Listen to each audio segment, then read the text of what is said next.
नमस्कार, यूएसएन के इस विशेष कार्यक्रम में आप सभी का स्वागत है और मैं हूं आपका होस्ट एनवी शर्मा। धरती का बेटा किसान जब से फसल उगाता है उससे पहले से उसकी कई परेशानियां, चुनौतियां शुरू हो जाती है। फसल के बढ़ते समय भी उसकी परेशानियां रहती है, कभी कम ज़्यादा बारिश हो जाती है, कभी उसका मौसम साथ नहीं देता, या कभी कीड़े मकोड़े भी उसको परेशान कर देती है, या फिर बाद में पोस्ट हार्वेस्टिंग यानी फसल की कटाई के बाद भी उसकी समस्याएं ख़त्म नहीं होती। कई बार तो ये होता है कि उसको आत्महत्या भी कर लेनी पड़ती। लेकिन अब शायद ऐसा नहीं हो, क्योंकि आज हमारे जो विशेष मेहमान है ये प्रोफेसर श्रीकांत कुलकर्णी है, जो कि Maharashtra centre for entrepreneurship development Hingna स्थित डायरेक्टरेट ऑफ इंडस्ट्रीज़ के तहत आने वाले इस ऑटोनमस बॉडी में कार्यरत है और यहाँ पर ये एक प्रोजेक्ट ऑफिसर के तौर पे कार्यरत है। आज हम इनसे जानेंगे कि MCED क्या है और ये किसानों के लिए कैसे हितकारी हो सकता है। बहुत बहुत स्वागत है सर आपका। नमस्कार सर जी। सर, सबसे पहले जैसे कि मैं बता रहा था, किसान की परेशानियों को ध्यान में रखते हुए एंटरप्राइजेस जो है या एंटरप्रेन्योरशिप जो आपने उनके लिए एक संधि दिया है, तो एग्जैक्टली MCED क्या है और इसकी कार्य प्रणाली क्या है? Yes sir, thank you. MCED means Maharashtra centre for entrepreneurship development, उसको महाराष्ट्र उद्योजकता विकास केंद्र बोलते हैं। गवर्नमेंट ने 1 अक्टूबर 1988 में इसका फॉर्मेशन किया था। तो आज फॉर्चूनेटली इसमें आज हमारा 32वां फाउंडेशन डे भी आज है जब हम रिकॉर्डिंग कर रहे हैं। यस सर, तो on this occasion I am very happy कि आपने ये सब अपना ये इंटरव्यू रखा हुआ है और लोगों को इस ऑर्गेनाइजेशन के बारे में आप जानकारी दे रहे हैं जी। तो Maharashtra Udyojakta Vikas Kendra means Maharashtra centre for entrepreneurship development, it is promoted by government of Maharashtra and supported by all industrial development corporations. जी। जैसे इंडस्ट्रियल डेवलपमेंट कॉर्पोरेशन ये होते हैं कि MIDC जैसे प्लॉट देता है ना, MSIDC गवर्नमेंट सप्लाई के लिए हेल्प करता है, वैसा ही गवर्नमेंट ने एक कवंदिकर कमेटी बनाई थी। उनके सजेशन से महाराष्ट्र लोगों को उद्योग में लाने के लिए ऐसी एक संस्था होनी चाहिए जो लोगों को उद्यमी बनाए और लोगों को उद्योजकता क्षेत्र में आगे लाए। इसलिए MCED का स्थापना 1 अक्टूबर 1988 में इसमें हुआ था। और हम ये प्रशिक्षण, इसके अलग अलग हम लोग प्रशिक्षण देते हैं। तो we conduct entrepreneurship development programme, self employment development programme हम लोग लेते हैं। युवाओं के लिए हम लोग एंटरप्रेन्योरशिप अवेयरनेस प्रोग्राम देते हैं, स्किल डेवलपमेंट, तो इस टाइप से अलग अलग प्रोग्राम्स हम इस माध्यम से देते हैं। आज हमारा 32 फाउंडेशन डे है, तो इस माध्यम से भी आज हमने लोगों को बहुत से फ्री वेबिनार भी हमने लोगों के लिए कंडक्ट किए। हम लोगों को उद्योग का चयन कैसा करना, फिर उसका मार्केट सर्वे हो गया, उसके लिए गवर्नमेंट के क्या क्या स्कीम्स होते हैं, उनको सब्सिडी कैसा मिल सकता है, तो ये सभी बारे में हम लोग प्रशिक्षण के माध्यम से उनको जानकारी देते हैं। बहुत बढ़िया सर। और सबसे पहले मैं आपको कॉम्प्लीमेंट देना चाहता हूँ कि आपका आज 32nd फाउंडेशन डे जिस दिन हम यहाँ बैठ के रिकॉर्ड कर रहे हैं, और आगे भी आपके कई सारे ऐसे जो प्रोग्रेसिव स्टेप्स होंगे। एक जानना चाहता हूँ सर, जैसे कि आपने कहा कि आप एक एंटरप्रेन्योरशिप, मतलब प्रधानमंत्री की कहा जो एक स्टेटमेंट है आत्मनिर्भर बने, तो ऐसे उद्योजकों को जो आगे आगे बढ़ना चाहते हैं उनको आप ये सपोर्ट सिस्टम करते हैं। तो व्हाट एग्जैक्टली एक्टिविटीज़ क्या होती है, फंक्शंस क्या होते हैं? तो इसमें हम लोग अपना जो मेन ये जो है हमारा मेन मिशन या जो हम लोग विजन बोल सकते हैं उसको, तो वो है एंटरप्रेन्योरशिप इन द सोसाइटी। ये समाज के अंदर उद्यमिता लाना, ये हमारा मेन मोटो है। तो समाज के अंदर उद्यमिता लाने के लिए हम लोग क्या करते हैं कि हम लोग एक हमारा जो मेन कोर एक्टिविटी है वो है एंटरप्रेन्योरशिप डेवलपमेंट प्रोग्राम, उसको हम लोग EDP बोलते हैं। वो जनरली 4 to 6 वीक का हमारा होता है। अभी प्रेजेंट भी हमारे EDP चालू है। तो ये एंटरप्रेन्योरशिप डेवलपमेंट प्रोग्राम में हम लोग क्या करते हैं कि लोगों को सबसे बड़ी दिक्कत ये है कि कुछ तो भी करना है, लेकिन क्या करना है ये क्लियर नहीं हो रहा है, पता नहीं। वो अगर समाज में देखते हैं कोई उनका अच्छा दोस्त, सपोज कोई आइसक्रीम का पार्लर चल रहा है तो उसका हमने आइसक्रीम का पार्लर चालू करना चाहिए। कुछ उसके दोस्त लोग, कोई अगर MIDC में इंडस्ट्री तो उसका लगता है हमने वो चालू करना चाहिए। तो वो थोड़ा सा कंफ्यूज होता है, करना चाहते हैं लेकिन उनको गाइडेंस नहीं मिलता है। तो एंटरप्रेन्योरशिप डेवलपमेंट प्रोग्राम में हम लोगों को बहुत सारे अपॉर्चुनिटीज़ बताते हैं। जैसे स्टेशनरी में वो लोग क्या उद्योग कर सकते हैं, केमिकल में उनको क्या क्या स्कोप नागपुर में है, एग्रो बेस्ड इंडस्ट्रीज हम लोग क्या क्या कर सकते हैं, बाद में इलेक्ट्रिकल इसमें क्या क्या अलग अलग टाइप के अपॉर्चुनिटीज हम उनको बताते हैं। मतलब एक वास्ट वैरायटी ऑफ फील्ड्स है जिसमें से आप उनको हेल्प करते हैं कि आप किसके लिए उत्तम या योग्य हो। हाँ। तो वो क्या करते हैं कि उनके सामने जब हम लोग ये 300-400 अपॉर्चुनिटीज रख देते हैं तो उसमें से वो अपना क्वालिफिकेशन, उसका बैकग्राउंड, उसका एजुकेशन ना उसका इन्वेस्टमेंट कैपेसिटी, वो उसमें से 3-4 उद्योग सिलेक्ट करता है। तो वो प्रशिक्षण में हम लोग अपॉर्चुनिटी बताते हैं, बाद में मार्केट सर्वे बताते हैं। तो मार्केट सर्वे में सबसे मेन ये होता है कि उसके लिए लोकल लेबर अवेलेबल है क्या, उसका रॉ मटेरियल लोकली अवेलेबल है कि नहीं, मैं वो कर सकता हूँ कि नहीं, मेरा फैमिली बैकग्राउंड क्या है। बहुत बार हम लोगों को उनका फैमिली बैकग्राउंड देख के भी अलग अलग टाइप के उद्योग उनको बताते हैं जी। तो फिर वो मार्केट सर्वे बताया जाता है, प्रोडक्ट सिलेक्शन बताया जाता है कि उद्यम का चयन कैसा करना चाहिए। बाद में हम लोग उनको गवर्नमेंट स्कीम, प्रोसीजर, डॉक्यूमेंटेशन बताते हैं। क्या हो गया कि ये सभी चीज़ें एजुकेशन में नहीं पढ़ाई जाती है, इसलिए इस टाइप के प्रशिक्षण की थोड़ी प्रैक्टिकल अप्रोच प्रैक्टिकल अप्रोच और प्रशिक्षण होने के बाद में मैं उनका गाइड रहता हूँ। कैसा है कि गवर्नमेंट का गाइड मिला तो लोगों को बहुत अच्छा लगता है, उनका आसानी भी होती है क्योंकि लोगों का अपना एक नेटवर्क है। हम लोग गवर्नमेंट सेक्टर में काम करते हैं तो हमारा भी एक नेटवर्क गवर्नमेंट सेक्टर में डिस्ट्रिक्ट इंडस्ट्री सेक्टर हो गया, बाद में MIDC हो गया, इनके साथ में हमारा लाइजनिंग रहता है डे टू डे, तो हम लोगों को सपोर्ट करते हैं। तो इसमें फिर हम लोग उनको भी गवर्नमेंट प्रोसीजर, फॉर्मेलिटीज सब चीज़ें बताते हैं, स्किल्स बताते हैं। बाद में उनको थोड़ा सा मार्केटिंग मैनेजमेंट, अभी सोशल मीडिया मार्केटिंग का है तो how to do social media marketing, survey कैसा करना चाहिए, तो ये सभी चीज़ें उनको बता के उनको कुछ बिहेवियर इनपुट भी हम लोग देते हैं मोटिवेशनल, और उनको कुछ यशस्वी उद्यमी के साथ में चर्चा भी उनकी करवाते हैं, और बाद में उनको हम लोग पोस्ट ट्रेनिंग सपोर्ट देते हैं। तो ऐसा हमारा एक EDP करके प्रोग्राम आता है। अब क्या होता है कि ये हमारा 1 मंथ के आसपास होता है ना, 4 to 6 में।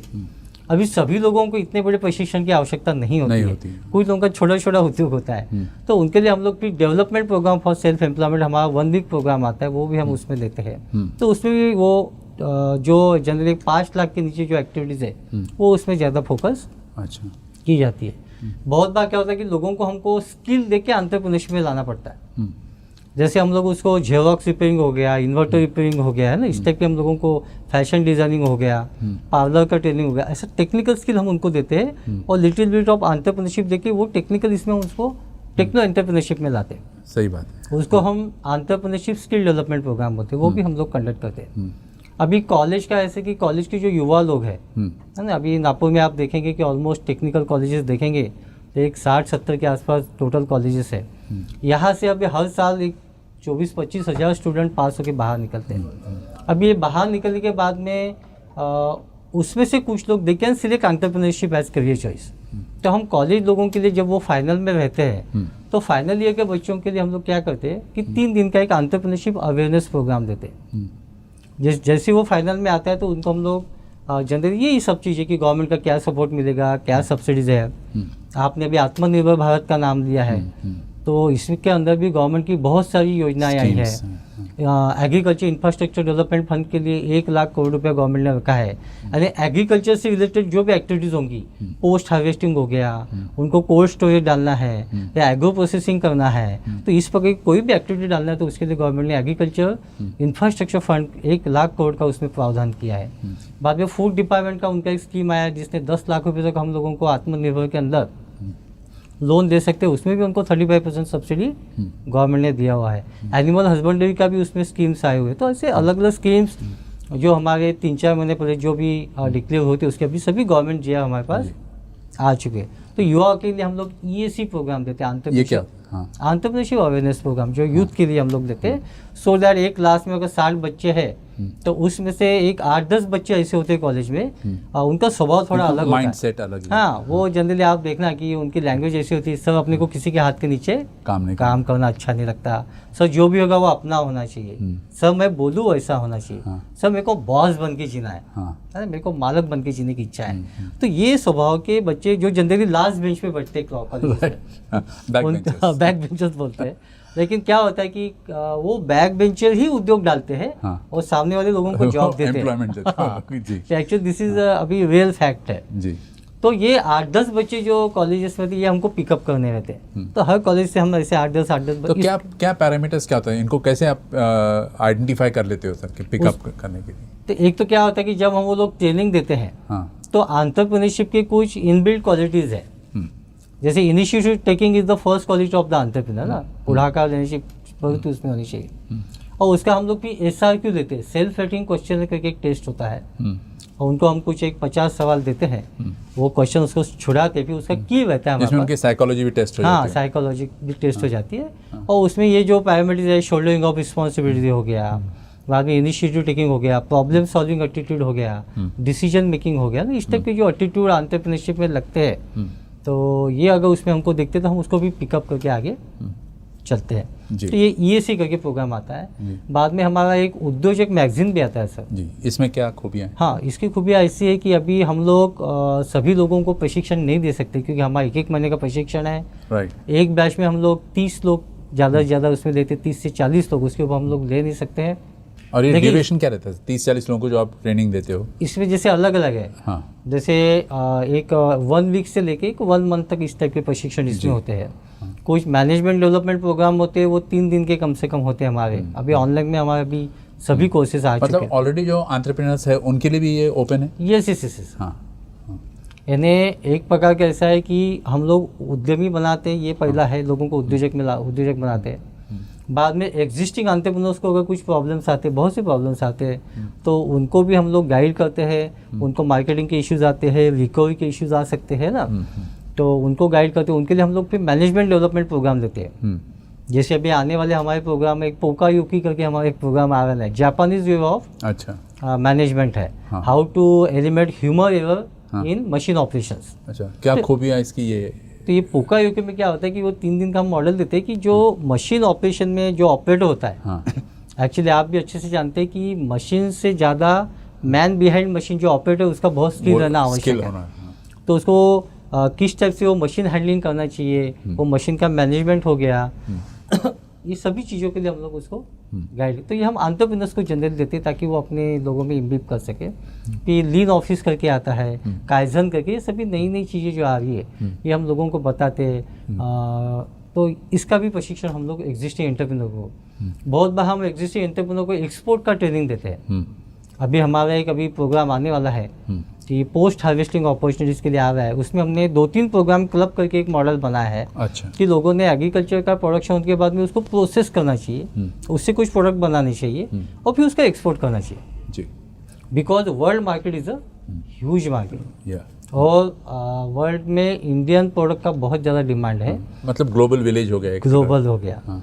ऑलमोस्ट 196 कंट्रीज़ है, उसमें इंडियन चीज़ों को इसलिए ज़्यादा वैल्यू है क्योंकि अपने यहाँ पे ये जो ऋतु होते हैं ना, समर विंटर, ये अच्छे से अपनी ही पे होते हैं। तो अपने यहाँ सब बहुत सी चीज़ें नेचुरल इसमें आती हैं। और अपना 70% लोग ये ग्रामीण एरिया में रहते हैं, है ना। तो अपना फार्मर के इससे जो प्रोडक्शन होता है, तो बहुत सा ऑर्गेनिक फूड बोलो या बाकी की जो कंटेंट है वो अच्छे रहते हैं, इसलिए इंडिया के प्रोडक्ट को बहुत ज़्यादा डिमांड मार्केट में वर्ल्ड में है। तो एग्जिस्टिंग एंटरप्रेन्योर को हम ये भी एक सोच दिखाई थी कि you can start your export also. तो उसके लिए भी how to do export, why export, ये सभी चीज़ें डॉक्यूमेंटेशन हम लोग उसमें पढ़ाते। तो इस टाइप से अलग अलग वो उद्योजक जो मैगजीन आपने पूछा मेरे से, तो क्या होता है कि हम सभी लोगों को प्रशिक्षण नहीं दे सकते, लेकिन इसकी ज़रूरत बहुत लोगों को है। राइट। आज आप देखेंगे कि ग्रामीण एरिया में भी लोगों को क्या करना समझ में नहीं आ रहा है। अभी बहुत से फ़ोन मेरे पास आते हैं, नागपुर से भी आते हैं कि अभी ये आपने देखा, अभी ये कोरोना के इसमें भी और लोगों को बहुत सी समस्या आई है, तो कुछ भी उनको काम चाहिए है। कि अभी आप ये जानते कि एक आदमी अगर घर में कमाता है तो उससे उसकी बेसिक नीड कंप्लीट हो सकती है ना। जैसे हम लोग बोलते हैं कि अन्न वस्त्र निवारा ऐसा ज़्यादा पाहिजे, लेकिन उसको अगर लगा कि नहीं अपने को अपना भी अब खुद का मकान होना चाहिए, अपने पास भी 4 व्हीलर होना चाहिए, लोगों के ख्वाब रहते हैं ऐसे। तो अपनी भी 4 व्हीलर होनी चाहिए, अपने यहाँ भी बड़ा टीवी होना चाहिए, अपने बच्चे भी अच्छे कॉलेज में पढ़ने चाहिए, है ना। तो ऐसी इच्छाएं सबकी होती है। तो फिर उनको ये एंटरप्रेन्योरशिप ही अच्छा एक चॉइस है कि अपना छोटा मोटा बिजनेस लेके वो चालू कर सकते। अभी बिजनेस डालना है बहुत बड़ा डालना चाहिए ऐसा आवश्यक नहीं है। आप आज नागपुर में देखें, स्केल पे स्टार्ट कर सकते। हाँ, कर सकते। और स्मॉल इज ऑलवेज ब्यूटीफुल। हर छोटी चीज़ अच्छी होती है। जी जी। कभी भी आपको स्टार्ट करना है तो छोटी चीज़ से करना है। और आप नागपुर में भी एग्जांपल देखेंगे कि वो बर्डी में मैंने देखा है कि वो गली का नाम ही पकोड़े वाला गली बन गई है। यानी वो पकोड़े वाला नाम, उसके छोटे एंटरप्राइज था उसका, मैं देखा उसका स्टडी, तो उसके नाम से गली का नाम पड़ गया। यानी ऐसे छोटे छोटे उद्योग, you can reach sky is the limit, no limits. No limits. जी जी। बाद में आप देखेंगे कि अपना कस्तूरचंद पार्क का स्मॉल वो पोहे वाला इज ऑल्सो वेरी फेमस। माटे चौक में भी ऐसे छोटा एंटरप्राइज है, लेकिन आप अगर क्वालिटी देते हैं, आप कस्टमर को अच्छे से हैंडल करते हैं, तो स्काई इज द लिमिट, आप अच्छा पैसा कमा सकते हैं। तो इस प्रकार के वो जो उद्योजक मैगजीन हमारा है, तो इसमें हम लोग क्या क्या उद्योग वो डाल सकते हैं। फिर हमारे प्रशिक्षण में से जो उद्यमी तैयार होते हैं, कि हम लोगों को ट्रेनिंग देते हैं, पोस्ट ट्रेनिंग सपोर्ट देते हैं। MCD is the only agency who provide post training support. हमारा मेन काम ट्रेनिंग नहीं है, हमारा मेन काम है उद्यमी तैयार करना। लेकिन उद्यमी तैयार करने के लिए उसको आपको थोड़ा नॉलेज इम्पार्ट करना पड़ता है, उसको थोड़ा प्रोसीजर फॉर्मेलिटीज़ बतानी पड़ती है। तो इसलिए हम लोग फिर ट्रेनिंग देके उसको सक्सेसफुल एंटरप्रेन्योर बनाने के इसमें ज़्यादा इन्वॉल्व है। सर, जैसे आपकी बातों से एक बात याद आ गई, जॉन एफ कैनेडी जो अमेरिका के प्रेसिडेंट थे, उन्होंने एक बार कहा था कि ask not what your country can do for you, ask what you can do for your country. तो अगर हम ऐसे एंटरप्रेन्योरशिप को और बढ़ावा दें, एंटरप्रेन्योर्स को बढ़ावा दें, तो हो सकता है हमारी अर्थव्यवस्था भी एक नए आयाम को छुएगी। लेकिन साथ साथ मैं जानना चाहता हूँ, आप MCED के अलावा इसमें स्टेक होल्डर्स कौन है सर? क्योंकि एक तो किसान, जैसे आपने कहा, एक एग्रीकल्चर बेस्ड कंट्री अपना, तो नेचुरली यहाँ से इसके प्रोडक्ट्स को कैसे प्रोसेस करके उसको फर्दर एक मैन्युफैक्चरिंग इंडस्ट्री बना सकते हैं। तो स्टेक होल्डर्स कौन कौन है? क्या एग्रीकल्चर स्टूडेंट्स भी उसमें शामिल है या और भी कोई टाइप के ऑर्गेनाइजेशन? अभी इसमें कैसा है कि ये अभी उद्योग में तो कोई भी प्रकार का आदमी आ सकता है, ठीक है। तो इसमें कैसा है कि वो फार्मर्स बोलो या जो भी लोग हैं जो उद्योग में आना चाहते हैं, वो है कि बाद में फाइनेंशियल इंस्टीट्यूशन भी उसमें आते हैं कि उनको वो फाइनेंस करते हैं जी। बाद में बहुत से गवर्नमेंट की स्कीम है जिसमें गवर्नमेंट खुद गारंटी देता है। जैसे SIDBI सिडबी करके जो बैंक है, small industrial development bank of India, उनका CGT MSME करके स्कीम है, 1 करोड़ रुपये विदाउट कोलैटरल। अच्छा। तो उसमें भी गवर्नमेंट उसमें एक स्टेक उसमें लेता है। तो इसमें अलग अलग टाइप के जो फाइनेंशियल इंस्टीट्यूट हो गया, बाद में वो खुद एंटरप्रेन्योर हो गया, तो और जो उसको सपोर्ट सिस्टम में जो भी गवर्नमेंट के डिपार्टमेंट्स है, तो उसमें उनका स्टेक आता है जी। सर, एक एंटरप्रेन्योर है, जैसे ये टॉक शो देखने के शायद एक एंटरप्रेन्योर के मन में ये आइडिया है कि मैं भी बनना चाहता हूँ, तो आपके पास किस क्वालिफिकेशंस को लेकर क्या क्या सपोर्टिंग डॉक्यूमेंट्स रखते हैं उसको, और उसको आप क्या क्या फैसिलिटीज़ दोगे ताकि वो कल चल के एक अच्छा एंटरप्रेन्योर बने? यस सर, अभी इसमें गवर्नमेंट की जो स्कीम्स है ये सभी लोगों के लिए है, ठीक है। हमको एक जो भी अभी हमारा एक CMEGP करके स्कीम है, chief minister employment generation programme, तो इसमें एक क्वालिफिकेशन जो मांगा गया है, इसमें एक 7 पास या 8 पास भी वो कर, हाँ मिनिमम, और मैक्सिमम का तो कोई उसमें लिमिट नहीं है जी। क्योंकि आप अच्छे से जानते हैं कि एंटरप्राइज ये सक्सेसफुल करने के लिए वो क्वालिटीज़ लगती है। एजुकेशन से उसको फ़ायदा होता है, उसकी मैच्योरिटी आती है, लेकिन उसको अगर बिजनेस चलाना है तो उसके जो इंटरनल स्किल्स है उसको आगे लेके उसको आगे चलना पड़ता है। तो इसमें एजुकेशन क्वालिफिकेशन एक 7 से 8 चल जाएगा उसमें, और बाद में मैक्सिमम लिमिट जो है 45 ईयर तक उसका वो कर सकता है, और बाकी वुमन SC ST के लिए वो 50 ईयर्स तक कर सकता है जी। अभी वुमन के लिए हमारे पास एक गवर्नमेंट ने 2017 में एक नया पॉलिसी चालू किया है कि अभी समाज में क्या होगा, सिर्फ 9% ऑफ वुमेन्स आर एंटरप्रेन्योर्स। अब उनको 20% करने के लिए वुमन एंटरप्रेन्योरशिप पॉलिसी 2017 मतलब एनकरेज करने के लिए अभी वुमन अगर एंटरप्राइज में आती है तो उनको कैपिटल इन्वेस्टमेंट जो लैंड बिल्डिंग प्लांट मशीन है एक 15 से 35% तक उनको सब्सिडी 1 करोड़ रुपए तक मिल सकती है। बाद में वुमन अगर एंटरप्राइज डालती है, मैन्युफैक्चरिंग उद्योग अगर डालती है तो इलेक्ट्रिक ड्यूटी में उनको 2 रुपया पर यूनिट उनको एग्जाम्पशन दिया हुआ है। बाद में अगर लोकल इसमें उनको अगर कोई स्टॉल डालना है तो 50,000 रुपये गवर्नमेंट उसमें वुमन को देता है। अगर एब्रॉड जाके कोई स्टॉल डालना है तो 3 लाख रुपये तक उसमें प्रावधान, यहाँ तक एक स्कोप है। हाँ, उनको प्रोडक्ट का ब्रांडिंग करना है, क्योंकि लोग आजकल ब्रांडिंग करते हैं, तो ब्रांडिंग करने के लिए उनको 1 करोड़ रुपये तक गवर्नमेंट देता है। अच्छा, तो वुमन के लिए काफ़ी अच्छा एंटरप्रेन्योरशिप डेवलपमेंट पॉलिसी है। सभी गवर्नमेंट स्कीम में वुमन के लिए एक ऑलमोस्ट 30% रिजर्वेशन, अगर आप MIDC में जगह लेना चाहिए तो वुमन को प्लॉट जल्दी मिल जाता है।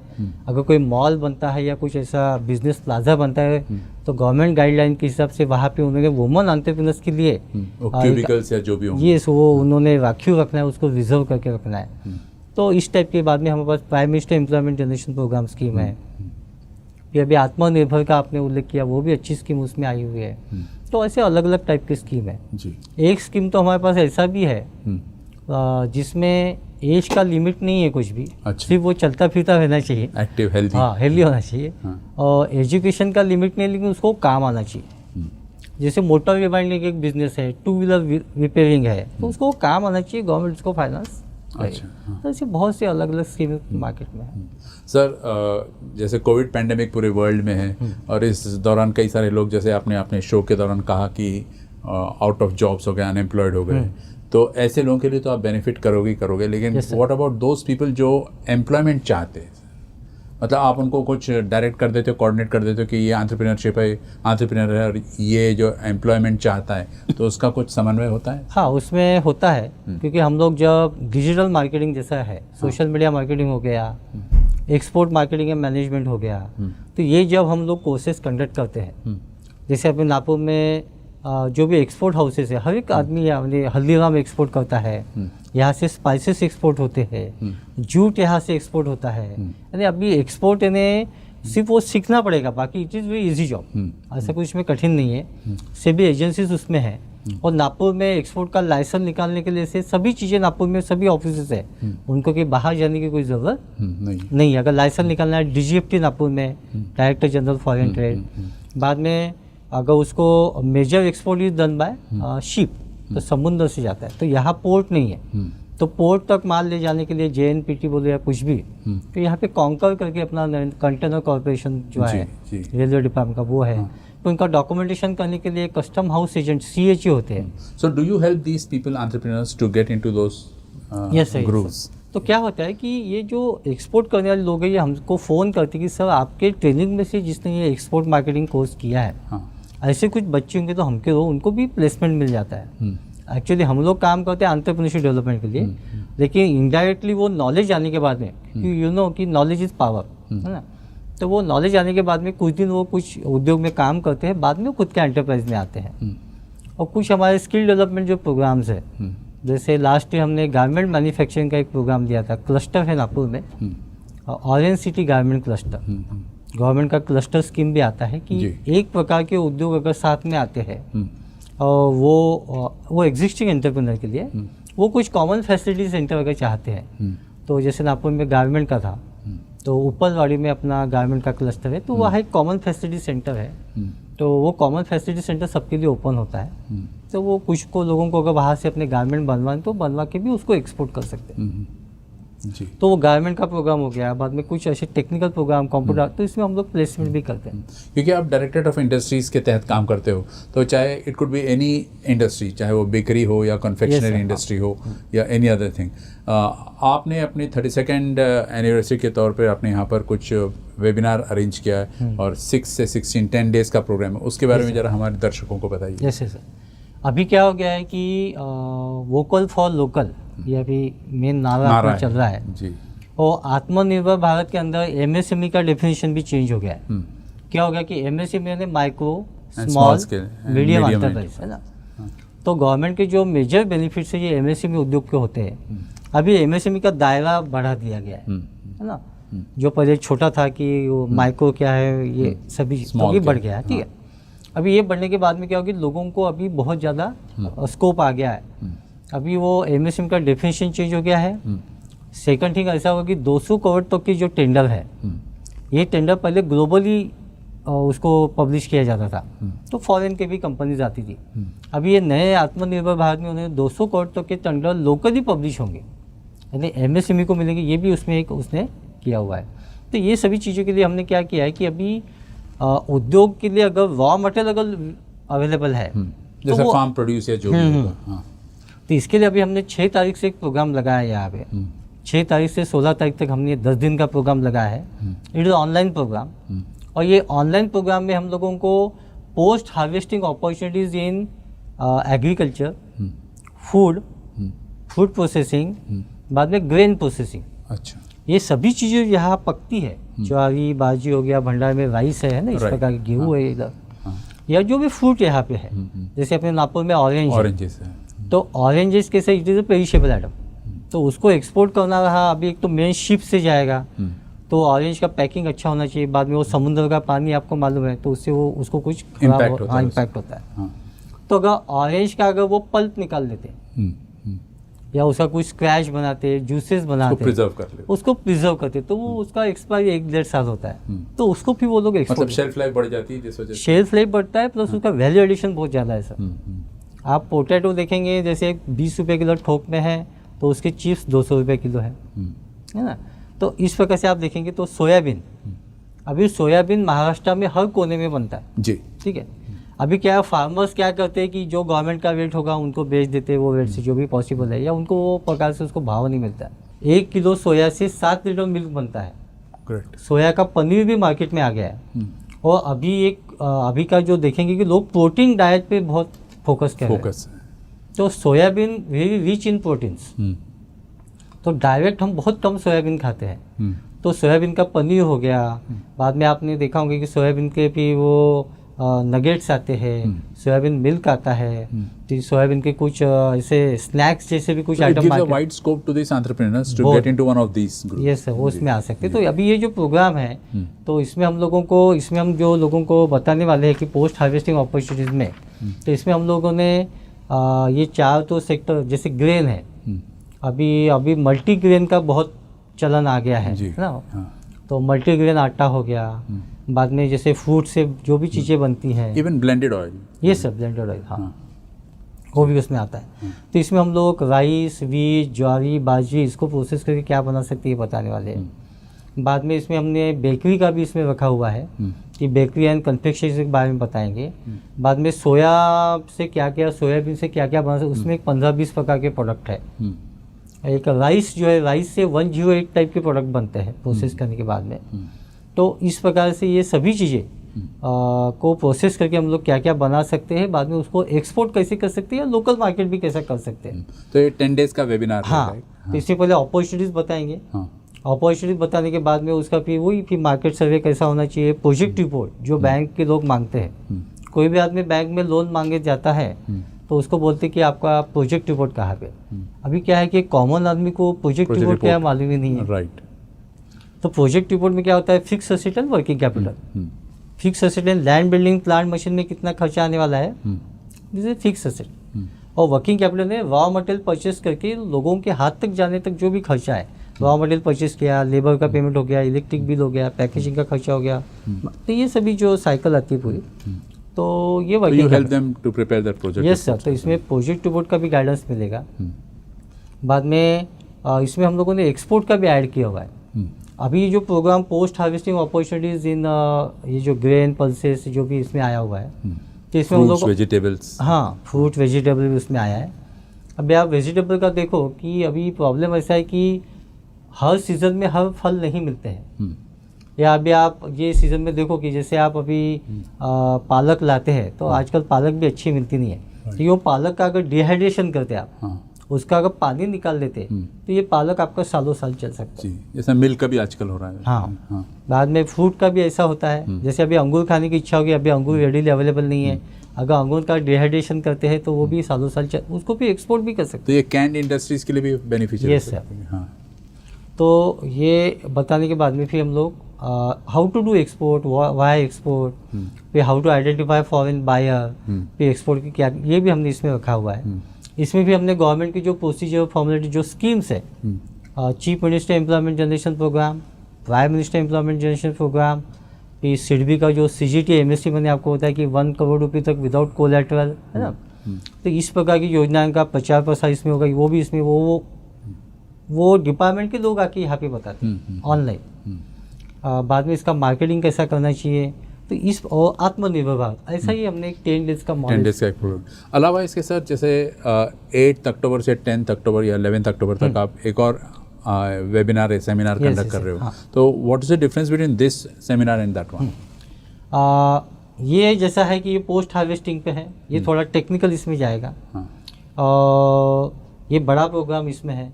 तो बहुत बार क्या होता है कि लोगों का जैसे एक जनरल इंटरेस्ट होता है कि नहीं से हमको इसमें नहीं, हमको एक उद्योग डालना है।